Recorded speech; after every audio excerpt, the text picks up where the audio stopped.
In this day and age, more and more opportunities are becoming available to give speeches in an online format. Whether that's a class assignment, like you might have recorded speeches in this class, or professional business presentations, or even job interviews, speaking in an online setting is becoming a much more commonplace thing in our society, in both academia as well as in the business world.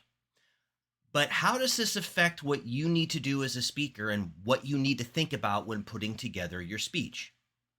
Well, that is the subject of this video. All right. So when you're going to present yourself online, this presents a series of different challenges and things that you need to think about and be aware of as a speaker. A lot of the same things about giving any type of speech still applies as far as structure and wanting to connect with your audience, but other things are different, and we have to keep that in mind. So let's look at how this affects us in the speech we're going to give. Okay, so a big thing you got to think about when giving a speech online versus in a face-to-face sitting is the nature of the online environment. We mean two things here. First, you have a very different and distinct relationship with your audience when you are giving a speech online. When you're giving a speech face-to-face, you can see all the audience members. They can see you. There's this personal touch. You don't have that online. And it's also a little bit more difficult to maintain an audience member's attention online. When they're there in person, it's a little bit easier, okay? But you have a very different relationship with your audience when you are giving a speech online versus in face-to-face. And this also brings in those different dimensions of the speech communication process. Big one, face-to-face, I have feedback, right? Remember from the communication model video, I have instant feedback with my audience. I can see how they're responding. I can judge by things like facial expressions if they're understanding me or not. You don't always have that ability in online speech delivery. Sometimes you do if you're using a program where you can have little windows of your audience members, but sometimes you don't have that. Other times you might just have one window of a big room and you can't really see individual people that well. So it brings in these different dimensions as far as feedback, but also some noise or interference with the technology and other things that are going on. So you need to plan for that and understand that you're taking on a different type of process, a different set of circumstances when giving a speech online versus giving it in person. So, what are some good guidelines for giving a speech online? Well, a big one is because you are giving this speech online, you need to take control of the visual environment. Now, what do we mean by that visual environment? Well, this is essentially all the on-screen elements that the audience is going to see. So things like your background, for example. All right. What is in the background of your speech? You want to think about that. Make sure you're giving it in front of a place that is good for giving a speech, i.e., something that will not detract from the audience paying attention to you. Like if this wall here was painted bright pink, that might be problematic for some of you. If it was full of all kinds of stuff, you might be more interested in looking at that stuff than you are paying attention to me. So what are some elements of this visual environment? Well, number one, we just talked about setting. All right. Particularly, not only for this class, but also for job interviews and such, you want a good professional setting. I mean, there's a reason why I'm not recording this in my bathroom. Okay. So make sure you're in front of a place that's going to work effectively. Side note here, and we'll reference it later also, do not record yourself in front of a window for a couple reasons. One, since the audience can see outside, there might be something going on back there that they find more interesting than you. And two, it causes some serious issues with our next part of the visual environment, lighting. Okay, you want to be sure that you are lit well, that you can be seen well, particularly your face, all right? So things to avoid. Don't record yourself in a dark room thinking your monitor is going to provide enough light. It's not, all right? Don't rely on just an overhead lamp because all the light from an overhead lamp, most of the times, particularly if you have a desk that's against a wall, is going behind you, not in front of you. You want to make sure your face and your body has lighting on it so people can see. And so here's a good example of the difference. And you also see here the problem with recording yourself in front of a window. When you record yourself in front of a window, daylight shines in through that window and you're standing in front of it. And as you can see by this picture, that makes you appear dark. If it's very bright, you wind up just being this dark silhouette that we can hardly make out. So fine, just a plain wall's good. If there's stuff behind you, that's fine, just not too cluttered. Again, this is more for professional stuff than in class, but still good guidelines. Make sure you're well lit and everything's set well, and you're happy with what the audience is. Outside of these borders, your room can look like a tornado came through, but with inside the borders of your camera frame, make sure it's tidy and professional looking. So that's setting and lighting. What else? Framing.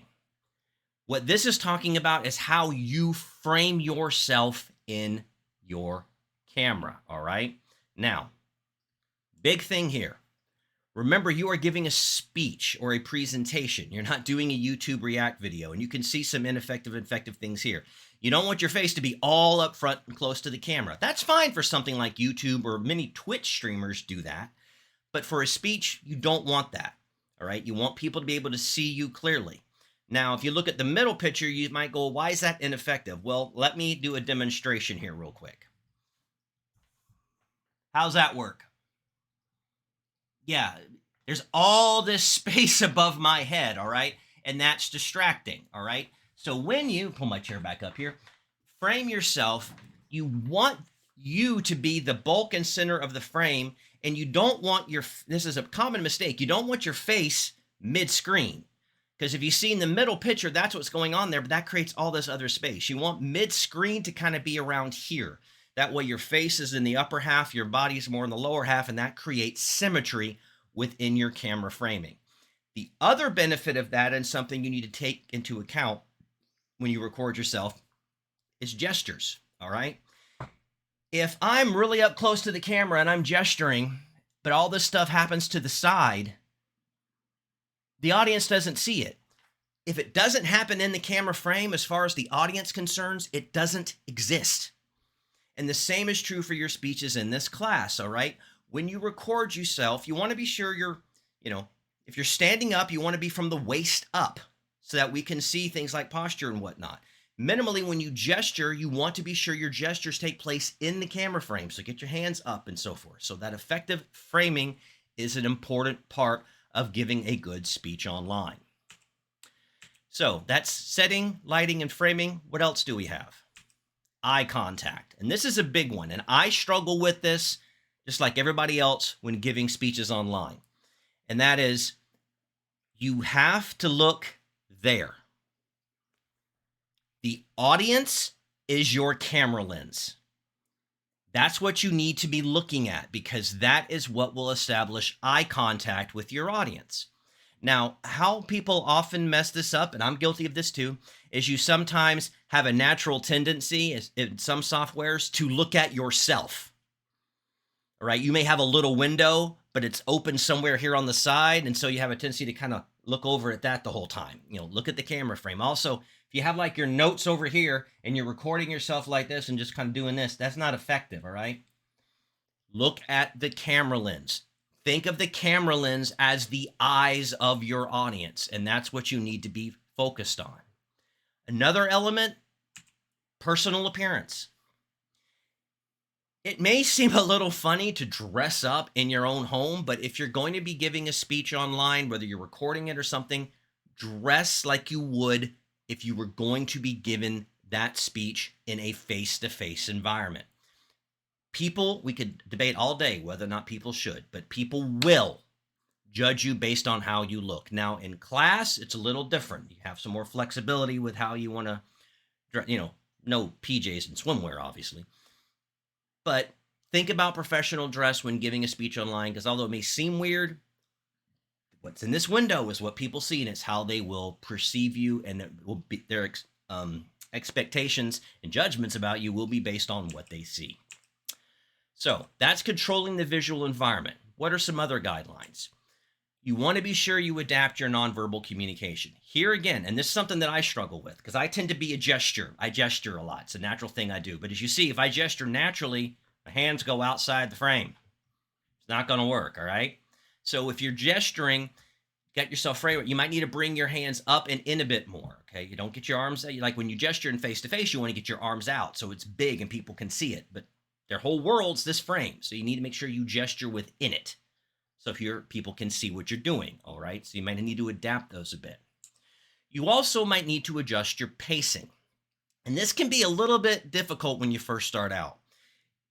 And what I mean by this is when you're giving a speech in front of an audience that's there face to face, you tend to need to be a little bit slower. You tend to have to account for things like audience reaction, where you might need to pause for a little bit. You don't need to do that as much in recording or presenting a speech live online, because you probably won't hear the audience. In some cases, you can't see them.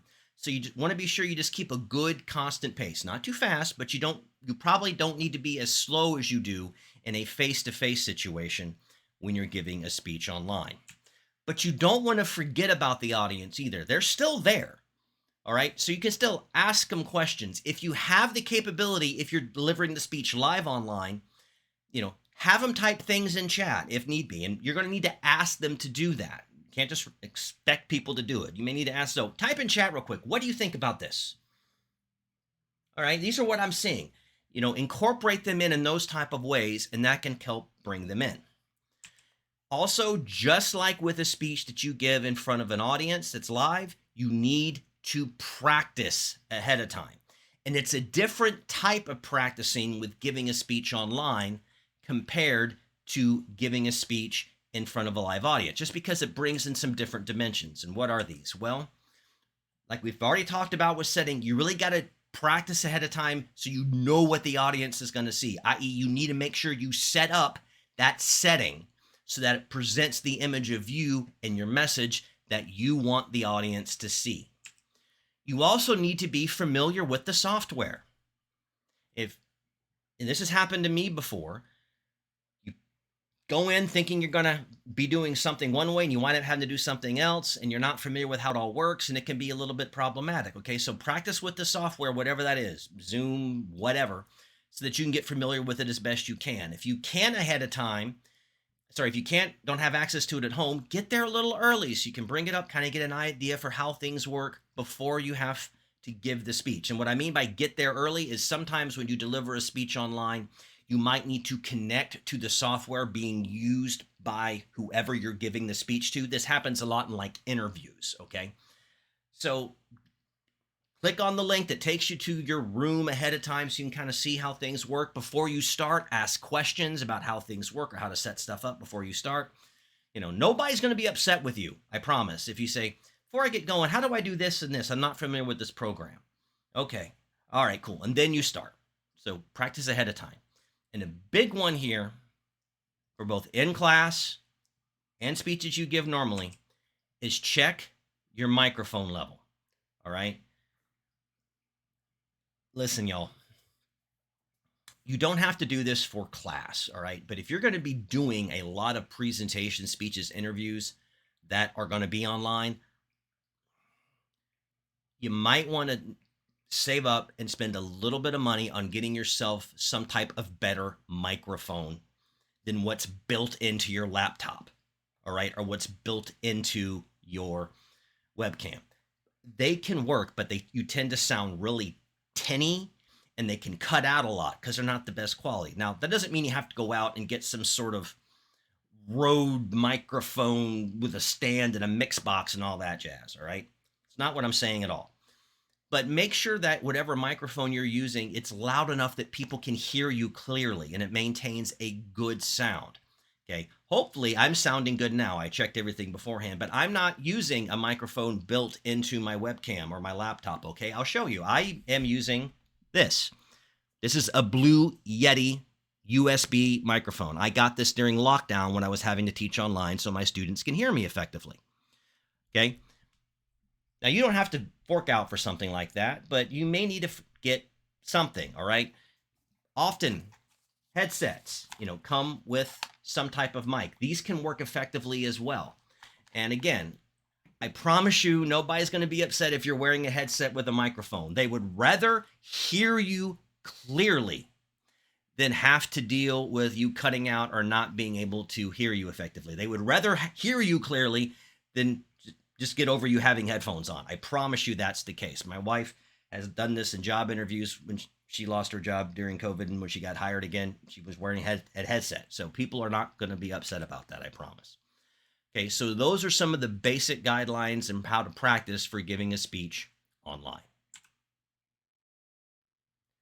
As technology continues to improve and as online becomes more and more ingrained into the business world, as more people keep working remotely, giving presentations and speeches online is going to become more and more of an important part of the public speaking experience. But if you follow the guidelines laid out in this video, you should be able to adapt effectively and give a great speech online.